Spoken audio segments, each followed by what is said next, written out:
انسان کو چھوڑتی نہیں ہے،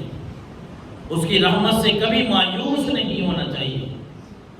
کسی عمر میں بھی اس اللہ سے کسی نے بھی محبت کی ہے نا، رب نے یہ نہیں دیکھا، اس الہ نے وحدہ الہکم الہ واحد، اس نے کبھی یہ نہیں دیکھا کہ یہ تو وہ بندہ ہے جس نے 80 سال 100 سال گزار دیے میری نافرمانی میں، اب میں اس کو کیوں آواز دوں، اب میں اس کو کیوں جواب دوں، اب میں اس کی کیوں سنوں۔ دنیا میں بہت سارے معاملات ایسے ہیں ہمارے سامنے ہیں، بندے کی کسی جگہ پہ کوئی معاملات چلے، ہم کہتے ہیں 10 سال ہو گئے 20 سال، اب ان کو منہ نہیں لگانا، اگر ہم چاہیں گے بھی صحیح تو وہ ہمیں منہ نہیں لگائیں گے، اب تو ہمارے رشتے ناطے ختم ہو گئے۔ لیکن یہ وحدہ لا شریک اس رب کی ذات ہے کہ کسی عمر کے حصے میں بندے نے جتنے بھی گناہ کیے، گناہ تو اپنی جگہ پہ، اگر کوئی اس کو نہیں بھی مانتا اور آخری سانسوں میں بھی وہ کلمہ پڑھ لیتا ہے، رب کی توحید کا اقرار کر لیتا ہے، وہ بھی جنت کا مستحق بن جاتا ہے۔ وہ ایک حکایت ہے نا حیات الصحابہ میں، مدینہ منورہ میں حضرت عمر فاروق رضی اللہ تعالیٰ عنہ کے زمانے میں کہتے ہیں، ایک حکایت کی ہے، روایت ایک حدیث نہیں ہے، کہتے ہیں کہ 80 سال کی عمر کا ایک بابا تھا، جوانی کے عالم میں بڑے اس نے گانے باجے کی، اس کی آواز بڑی خوبصورت تھی، تو لوگوں کو کس طریقے پہ وہ لطف اندوز کرتا تھا، گانے گاتا تھا، جوانی تھی، پیسہ ملتا تھا، آواز تھی۔ اور آپ کو پتہ ہے کہ یہ صرف اسلام کی خصوصیت ہے کہ کوئی بندہ اگر اسلام کی خدمت کرتا ہے، اللہ رسول کے ساتھ جڑ جاتا ہے، تو پھر اللہ تعالیٰ اس کی ساری عمر، بلکہ اس کی عمر کو بھی سنوار دیتا ہے، اس کی آخرت کو بھی سنوار دیتا ہے۔ نہیں تو بندہ جس کام میں بھی لگا اس کی ایک حد ہوتی ہے، پھر بندہ بڑھاپے میں آتا ہے تو ایسا ایسا یار میری بھی چھوڑ جاتے ہیں، وہ پیسہ آنا بھی بند ہو جاتا ہے، وہ آواز بھی ساتھ نہیں دیتی، جسم کا ہر حصہ ساتھ نہیں دیتا۔ 80 سال کا ہو گیا اب بابا، اب تو وہ آواز نہیں رہی، اب کوئی بلاتا نہیں ہے، اب کسی نے گانا سننا نہیں ہے، کہیں سے پیسے آنے نہیں ہیں، مجبور جو ہوا جنت البقیع میں آ کے رو رہا ہے، اللہ تبارک و تعالیٰ کو پکار رہا ہے۔ اب اللہ سے محبت بندہ زندگی کے کسی حصے میں کرتا ہے، اللہ سے محبت بندہ کسی لمحے کرتا ہے نا، اللہ کیسے قبول کرتا ہے؟ وہ رو رہا ہے جھاڑیوں میں کھاڑے مار کے، آوازوں سے رو رہا ہے، یا اللہ بڑے گناہ کر لیے ہیں، مانتا ہوں تیری نافرمانیاں ہو گئی ہیں، لیکن آ گیا ہوں پھر بھی تیرے در پہ، یا اللہ پھر بھی آیا تو تیرے پاس ہی ہوں، اب میرا کوئی نہیں ہے، اب میرا وجود، میرا جسم جواب دے چکا ہے، میرے پاس اب کوئی مسائل نہیں ہے، اب تو میں بڑا تنگ ہوں، روٹی روزی سے بھی تنگ ہوں، یا اللہ اب میں تجھے پکارنے لگا ہوں۔ کہتے ہیں کہ حضرت عمر فاروق مسجد نبوی میں سوئے تھے، آپ کے کانوں میں کوئی آواز گونجی، کوئی کہہ رہا تھا کہ عمر آپ ادھر سو رہے ہیں، میرا بندہ وہاں جھاڑیوں میں رو رہا ہے،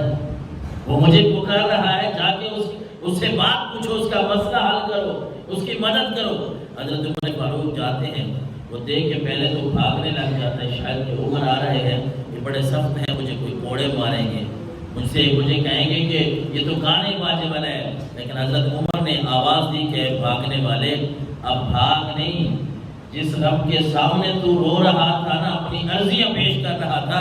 جس سے محبت کا اظہار کر رہا تھا، اسی رب نے تو مجھے تیرے پاس بھیجا ہے، اب آ جا، جو تجھے ضرورت ہے میں تیری اس ضرورت کو میں پورا کرتا ہوں۔ بندہ جب رب کے ساتھ جڑ جاتا ہے، اللہ سے محبت کرنے لگ جاتا ہے، تو پھر اللہ تبارک و تعالیٰ اس بندے کو دنیا میں ہی صلح عطا فرما دیتا ہے، آخرت کی زندگی تو اس کے لیے آسان ہے ہی صحیح۔ جس طرح حدیث مبارکہ میں، بلکہ قرآن کی آیت مبارکہ کا بھی خلاصہ ہے، اللہ تبارک و تعالیٰ نے فرمایا جنتی،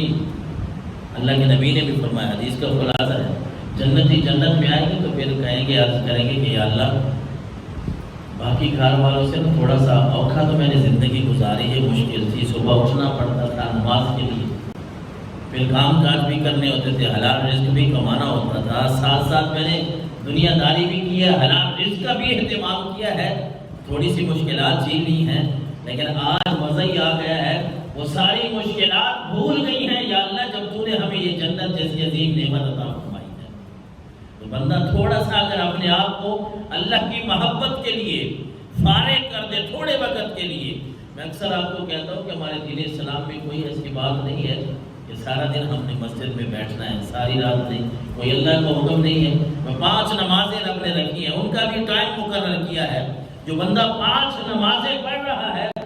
اور خاص کر ہمارے ماحول میں آج جس ماحول سے ہم گزر رہے ہیں، جو بندہ 5 وقت کی نماز پڑھ رہا ہے نا، وہ دھوکہ نہیں کرتا، جھوٹ نہیں بولتا، غیبت نہیں کرتا، یعنی اپنے آپ کو تھوڑا بہت اس نے سنبھال رکھا ہے، حلال رزق کما رہا ہے، تو یہی اللہ سے محبت کرنے والا ہے.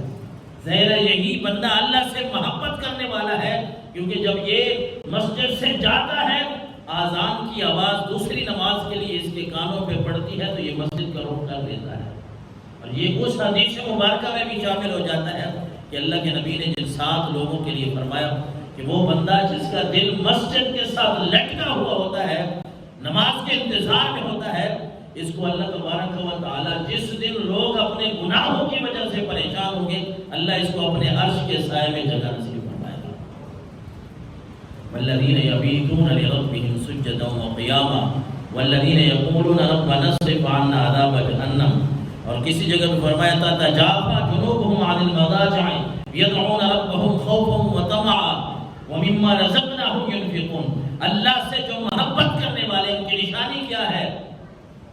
19ویں پارے میں فرمایا یبیتون لربہم سجدا وقیاما. جو اللہ سے محبت کرنے والے ہوتے ہیں وہ راتوں کو اٹھ جاتے ہیں، کبھی وہ سجدے میں رب کو یاد کر رہے ہیں تو کبھی قیام میں یاد کر رہے ہیں.